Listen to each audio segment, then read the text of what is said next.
If I put myself in like Putin's shoes or Xi's shoes, I mean, just as a hypothetical, and I'm sure they might do the same thing to us if they were having a discussion, and say, okay, this doesn't necessarily have the stigma, and what if I could build an AI that would just be the cyber attack, you know, to the max, and all of a sudden I'd watch America or Ukraine or whatever my enemy was, and everything would be shut down from an infrastructure standpoint, and there's no real stigma because like there's not bodies in the streets. You might argue that we're a little ways away maybe from the AI stigma. And also if it's developing so fast, maybe that stigma won't get there. I don't know, what are your thoughts on that argument? Yeah, I think my answer to it is let's look at what the actual risks are of ending humanity here. That's not the risk that someone does some little cyber attacks and stuff. And you don't even need AI for that in particular. You can do better cyber attacks for sure with AI, but that's still fairly low tech stuff. The reason I am so motivated for doing the call is because the most powerful AI systems we are building now are on the cusp of artificial general intelligence that can outsmart humans at everything. Now, this is something most people thought was only going to happen in 50 years or 30 years. And now Microsoft has a paper out talking about sparks of AGI, effectively saying that it's almost here. Maybe we'll get it this year, next year, in 2 years. Machines that could, in principle, do almost all human jobs, you know, better than us. Some people think it'll take 10 years. Some people still think it's going to take much longer. But a lot of very serious people think we're almost there. And the issue with these things is that we right now don't understand hardly at all how they work. So if you ask, for example, why was it that that GPT-J seemingly persuaded a Belgian man recently to commit suicide, or that another chatbot tried to convince a New York Times journalist to leave his wife, it was not because some engineer involved in building it was like, I'm going to mess with these people. No, it's just they had no idea it was going to do these things. They're gigantic black boxes. We had a big conference that I was the lead organizer of here at MIT just last weekend on exactly this. How can we understand how these actually work?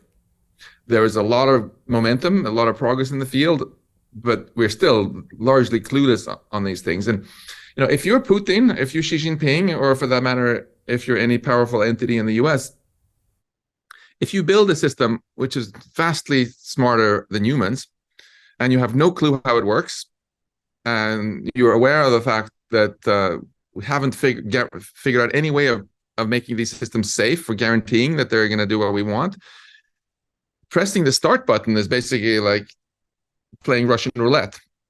And that's actually the last thing that a very powerful person would normally want to do, right? We should not think of the reason why the Chinese or the Russians or whatever avoid doing this is to try to do America a favor. The reason they would avoid pressing start on this is because they like, you know, being in control. You know, the Chinese government is just as interested in having control as any Western government, you know, maybe more, you could even argue. So that's the reason why we currently don't need to worry much about that, I think. You can even see today which country has cracked down the hardest on their tech companies so far. Number one is actually China, because they feel quite concerned, and I think rightly so, that one of the Chinese tech companies is going to deploy some sort of giant, super powerful AI system that's going to do stuff that they don't understand. So it's in the self-interest, in other words, of the most powerful countries and their secret services, etc., to not do anything reckless. That's why the biggest threat right now, I think, is instead coming from the private market, where everybody is just trying to make more money, and you can make a lot of money on things in the short term, even if you don't understand how they work, and even if you can't control them. So Jim Rickards has just recorded a video that's not available to anyone in the public, and he's going to be talking about how this upcoming recession is going to be fast, it's going to be bloody, it's going to be nasty. But at the same time, he's going to show you how you can position yourself to profit from all of this chaos. Now, we've made this video only available to our viewers. Go to londonreal.tv/Jim. Watch that immediately. I can't say enough good things about Jim Rickards. He understands the global economic system better than any guest I've ever had on London Real. His predictions are almost uncannily true, and you can learn how to profit from his vision, from his expertise, and his understanding of economics. So go to londonreal.tv/Jim or click the link below. It's an excellent, excellent look on what's going to happen in the future and how you can position yourself to profit from that. Jim is one of the best in the business, one of my favorite guests on London Real, and he's very, very good at predicting the future and showing us all to profit from it. So click the link, and I hope you enjoy.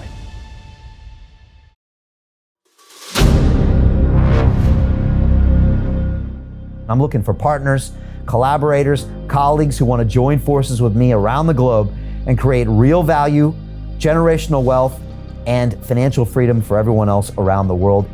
Get involved in the cryptocurrency markets, get involved in the NFT markets. This is your moment. Life all comes down to a few moments. Don't let this pass. Now it's not too late. Next year's going to be too late. Ultimately, this is about freedom. That's the way I see it. This is about giving power back to the people and enabling billions of people worldwide to use the financial markets to improve their lives and those of their friends and their families and their communities.